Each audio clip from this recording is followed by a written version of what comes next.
Hey guys, welcome back to Orms TV. It is launch day with Sony and we have the all-new Sony A7V. Now this is an incredibly highly anticipated camera, so way better to come than an indoor climbing gym. We're out here in Cape Town at CityROCK. We were shooting some of their athletes, putting this camera to its test and see what it's all about so that you guys can make the right decision.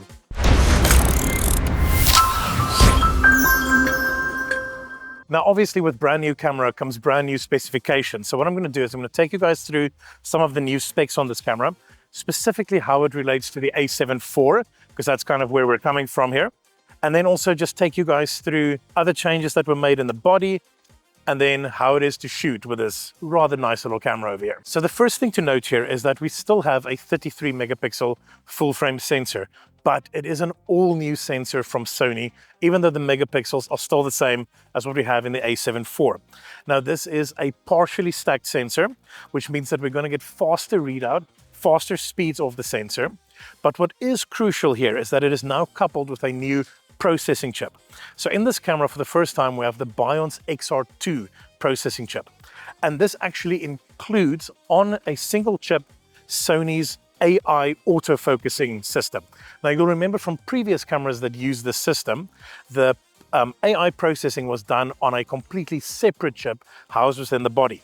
So now on a single chip enables that autofocus performance to be even better, even faster, and read more seamlessly from the sensor. And I'll speak about that when we talk about the actual shooting with it, but just a little heads up, it is amazing. It might be better than any other Sony autofocus system out there. In addition to the autofocus performance, this new processor also allows other performance peaks within this camera. So you can now shoot at 30 frames per second burst continuously, which in the previous A7 IV, that used to top out at 10 frames per second. Now 30 is a nice upgrade from that. You also have better raw processing performance inside here. And something that's very interesting that I'm struggling to pick up, but Sony says it's in there, is that this unit now allows for far better auto white balance performance, utilizing this processor that has the AI performance built into it.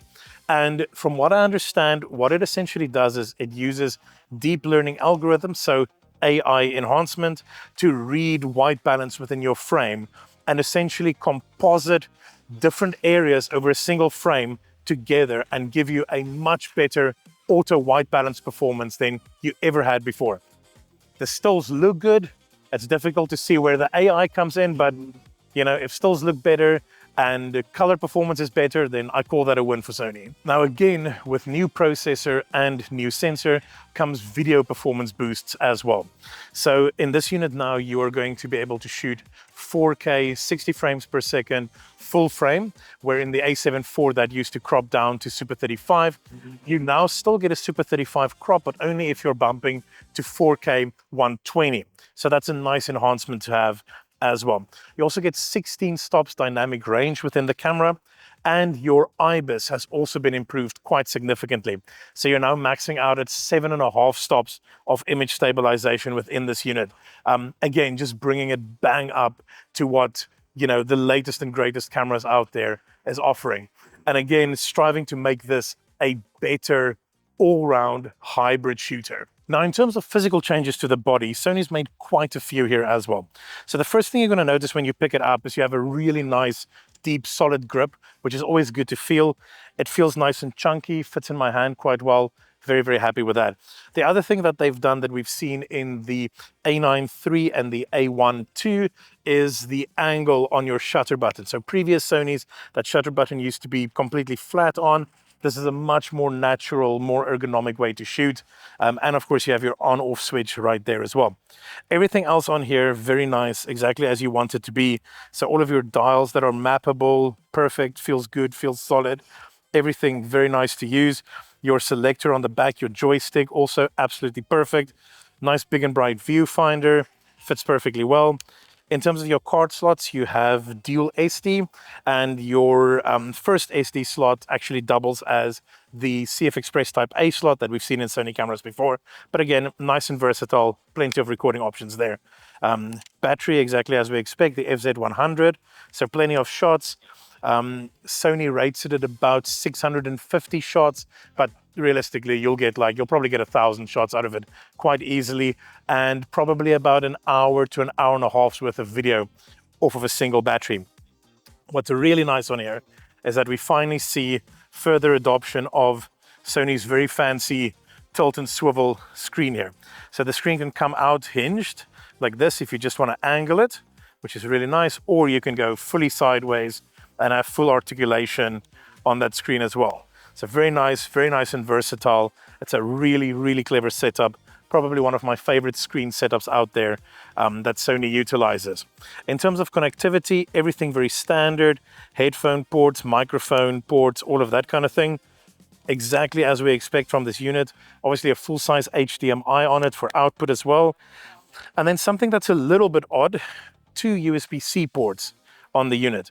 Now in Sony's spec release, it says that you'll get transfer rates up to 10 gigabit per second. I'm not sure if you'll be able to sort of transfer and power the unit at the same time, or how exactly they're going to work with the 2 USB-C ports, but you know, it's interesting. It's handy if you could power and download at the same time. Like, I think that would be a really, really nice to have setup on there, but we'll see how they utilize that. Everything else on here, exactly what you expect, exactly what you want from a professional hybrid body. Feels solid, feels good. Now, in terms of shooting with this camera, is it any real surprise that it is good? You've got a new sensor in here, you've got a new processor in here, and everything about it just seems to be extremely solid, and the performance seems to be absolutely excellent. Now, obviously watching this video, we're showing you guys stills taken with it. We're punching in, doing 100% crops. The quality is really, really good. It seems like a nice bump from what we had in the A7 IV and a massive bump from what you have if you're coming from an A7 III. Now, yes, same megapixel count, but just that clarity and sharpness to me seems a little bit better. The other thing that seems significantly better to me is the skin tone within this camera. And that's always been something that Sony struggled a little bit with, but they've been getting better and better at. Now, I don't know if that has to do with the sort of AI auto white balance or if there's some other trickery in here, but skin tones seem bang on to me. Colors seem very accurate. The other thing to mention here is that you now have pre-capture like you have in the A1 II. So essentially, if you're shooting at maximum 30 frames per second, it's essentially continuously shooting about half a second and keeping that in the buffer. So as you're focusing and pressing and composing your shot, it's continuously shooting and keeping that, essentially just making sure that you never miss a shot. And again, it's a very nice to have and is of course capable because of the new processing power that this unit has. Video shooting within this also really good. So you're shooting at 60 frames per second, which is what the footage that we show you guys is shot at. What you still have in here is the same codec, so you're still shooting at XA-AVS high quality within this unit. So very solid, good. S-Log 3, of course, easy to grade, no complaints there. And you can now, in the A7V, you can import your own custom LUTs. Also, very nice to work with. Very, very nice little system here. In terms of a hybrid camera, pretty much perfect. Now, the big thing for me here was the autofocus performance. And it really seems like a massive jump up for Sony. I don't know if it's because it's on the same, processor now, that it's even faster than what it was in some other cameras, but this feels like the best Sony autofocus that I have seen. So shooting today with our climber, there's a lot of instances where her face gets covered by her arm or the rocks that they climb on, and the camera instinctively knows where to pick up again. And again, it's an awkward thing for a camera to do because she's not in a natural position, she's hanging upside down, she's doing strange things that humans don't necessarily do when they're walking or running or, walking and talking, that kind of thing. But the camera knows and predicts exactly where the face is going to be, where the eye is going to be, and it stays locked on. It is absolutely incredible. I keep saying in every single video that pretty much Canon and Sony fight it out for the best autofocus out there. Oh, it is so close to call at the moment, but this feels really, really good. Like a proper autofocus upgrade for Sony. Very well done. Okay, so after spending a day shooting with this camera, stills and video, what do we think of it? Well, plain and simple, it is a good camera. It's a decent upgrade from the A7 IV. It's a massive upgrade from the A7 III. And I think that's sort of where Sony's aimed at this camera. If you are a Sony user and you're still using an A7 II or an A7 III, this is finally your time to actually upgrade. If the A7 IV didn't quite do it for you, this is where you want to go, because this is a proper, meaningful upgrade from those units. The other side of it is that there's a couple of instances here where I would have liked to see a little bit more from Sony.